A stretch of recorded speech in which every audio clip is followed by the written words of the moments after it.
When it comes to environment, ecology, everybody must participate. This is more important and all-impacting life on the planet itself. If we allow this to deteriorate, all life on the planet will suffer. I think Prime Minister Modi's presence there is very important, and it's important when it comes to environment, ecology, everybody must participate irrespective of other concerns. Other concerns are there, I'm not saying they are not important. But this is more important and all-impacting life on the planet itself. We have a fight today, that fight may go away tomorrow. But if we allow this to deteriorate, all life on the planet will suffer. So that must get across. I think Prime Minister Modi's presence there is very important, and it is being looked forward to by UAE, who's the host country, because he's got backing of achievements. Whatever we promised in Paris, most of those things we have reasonably fulfilled, and we are going ahead to fulfill this. Actually, we may fulfill this ahead of the dates we have committed. That's what it is looking like. Still, there are many challenges. It's not a simple thing. To turn a nation from one mode of operation to another is not a simple thing. But the efforts are being made, but I feel though India is being looked at as a third world nation and all this stuff, I think India will respond much faster than Western nations who have settled into certain lifestyles. We are willing to change and we are willing to do things. Indian people are enthusiastic about anything new and they will do those things. So probably we will fulfill these goals, Paris goals, even ahead of the times that we have committed to. As you mentioned that there are few significant world leaders who are not attending this meeting, those who were expected to attend but they are not attending. So do you think war or geopolitical scenario is just a reason for that or an excuse for this? No, because their teams will come, the nation's teams will come, significant people will come and they will take the conversation forward. But still the presence of heavyweight leaders is important to give that significance to COP28. If you don't give that significance to a given assembly of people, then the significance of the event itself may go down, and in future the COP, whatever 29, 30 that comes, may not find the necessary significance if world leaders choose to opt out of it. In that sense, I'm saying this is a big loss. But in terms of discussions and taking these things ahead, I think that it is the teams which do the work. Those teams will definitely be there. There are two things in India which are being widely discussed nowadays in terms of sustainability and the environment things. One is the air pollution thing, especially in the North Indian region, and the second part was the Uttarakhand tragedy which we saw. Mountains are being dug, tunnels are being made, so there are so many construction work. So how do you see these kind of infrastructure works and air pollution, these connected things, and how India should work towards these things like Uttarakhand tragedy should be avoided, or air pollution in Delhi or around, how should that be minimized? See, I don't know when the farmers picked up this habit of burning the stubble, because whatever we grow, the organic content, if you grow paddy or wheat or whatever, we are eating only this much of it. The rest of it should go normally to the animals and their dung will go back into the soil. That's the normal process. Now if you don't have animals, this remaining part of it should go back into the soil because that's the only organic material, and we must use certain aspects to hasten that process. There are traditional methods and also there are modern methods to do it. How to make this stubble go back into the soil, not just this much. I'm saying the entire pot should go back because that's important. But unfortunately, they've taken to this stubble, burning mode. I think it's only in those small areas around Delhi. So because it's around Delhi, it's making so much news. This burning habit is not there in the south at all. It's considered highly irresponsible. We don't do that. We always plow back the material back into the soil because that's very important for the organisms.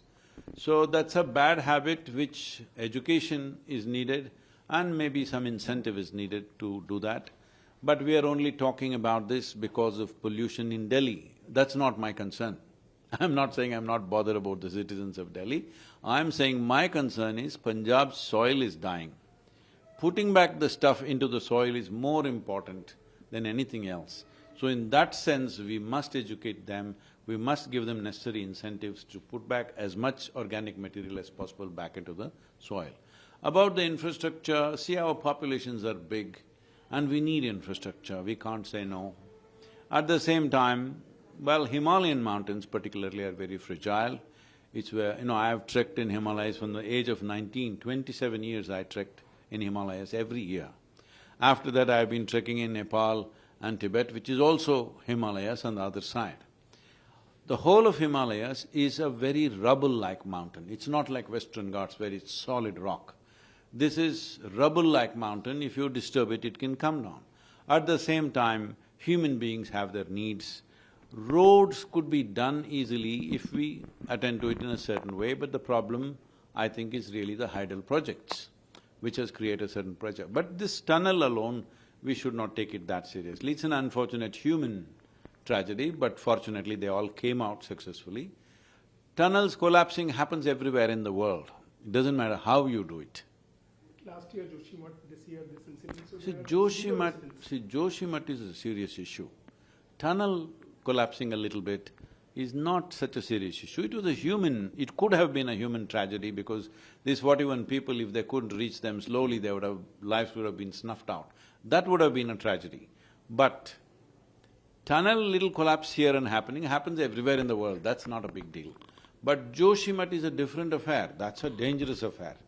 That, due to many reasons, I'm not an expert to just pass judgment, but I must tell you this, I was trekking in Himalayas from the age of 19 for 29 years every year. I stopped trekking because when I saw the mountain peaks that I've always seen from my youth, always they would be snow-covered, no matter which month in the year you went there. But suddenly I started seeing them bare, black.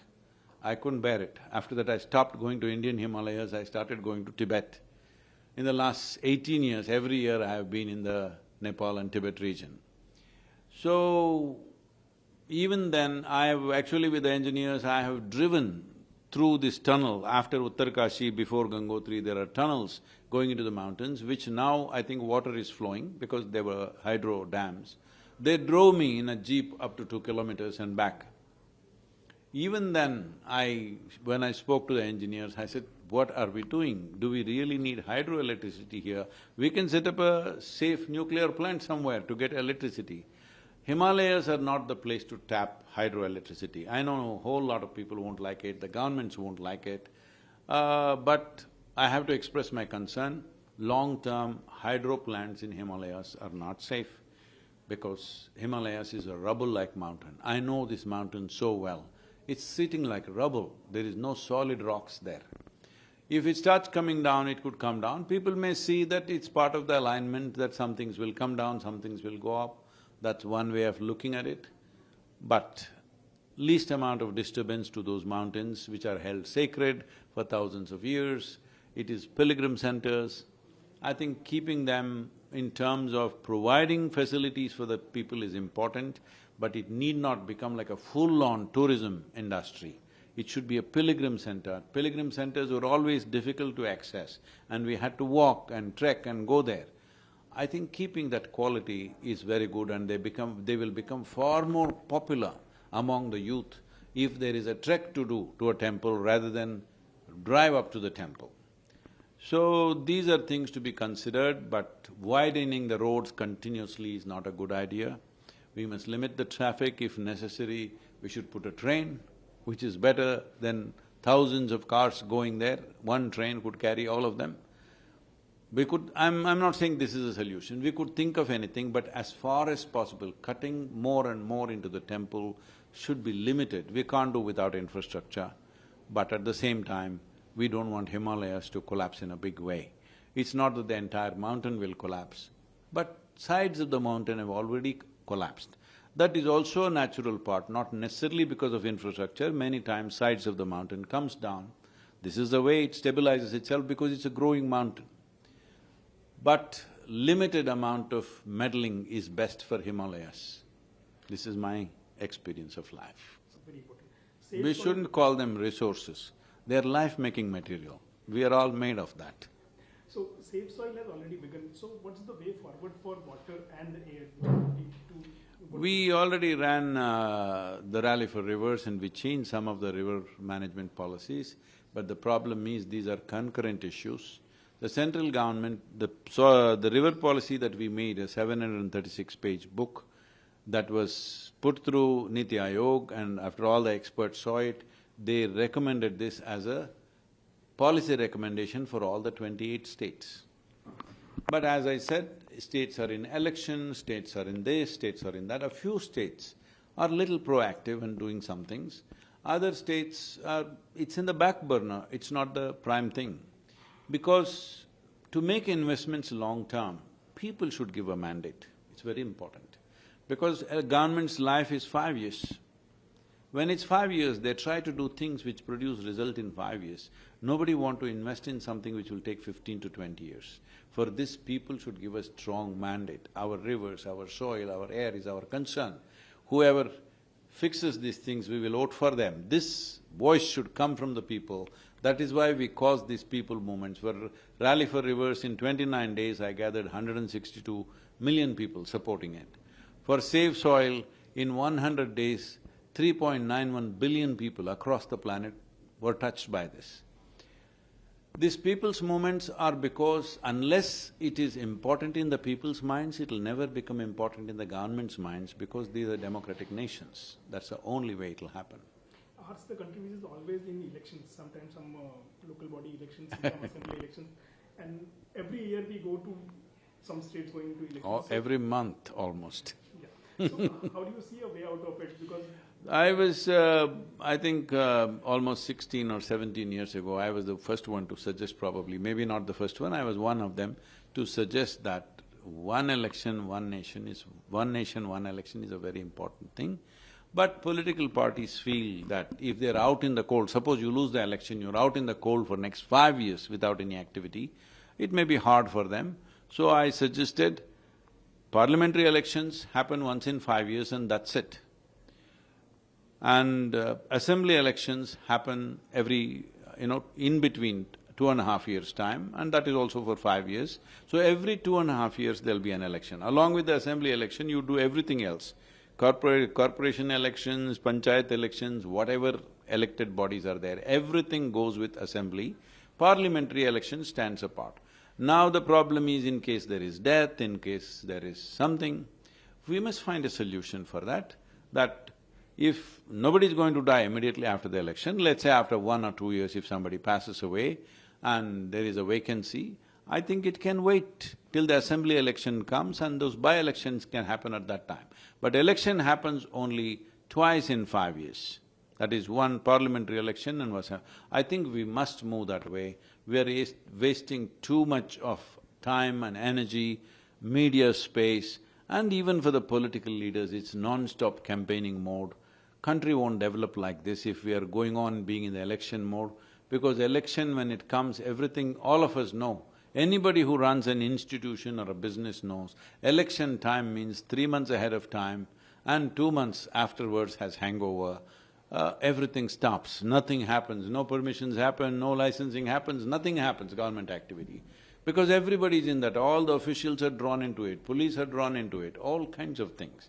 It's a massive operation, it's not a simple operation. So, one last question. As we all are aware that wars are not good for anyone, but the conflicts and the wars going around the world, in many parts of the world we are seeing wars. So, is it affecting the climate also, and it's a big challenge for COP agenda also. So how do you suggest these things should be avoided in terms of climate? People have been talking about avoiding wars for a long time, but unfortunately they keep repeating themselves. But whichever way, I would say we are fighting much less than the way we were fighting in the previous centuries. At least it's localized, it's not spreading everywhere. I'm not saying it's okay whether people die in Ukraine or people die in Gaza or where, Israel or wherever, it is not okay.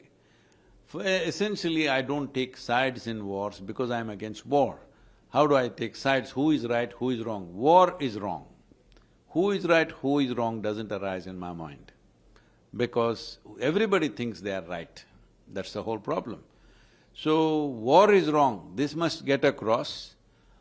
Unfortunately, it hasn't. We have invested too much in the war machine, so we have to use them, we have to exercise our armies. All these aspects are there. Geopolitics is not simply fighting and not fighting kind of business, there are many, many aspects to it. at least the religious aspect, if we cool it off, reasonable amount of wars could be avoided. Economic aspects, political aspects will still continue, but at least the religious thing, heat, if we cool down, you worship your… whatever you believe, somebody worships whatever they believe, everybody has a right to exist. If this much if we come to terms with, I feel a whole lot of temperature would go down. But other fights will be there in the world.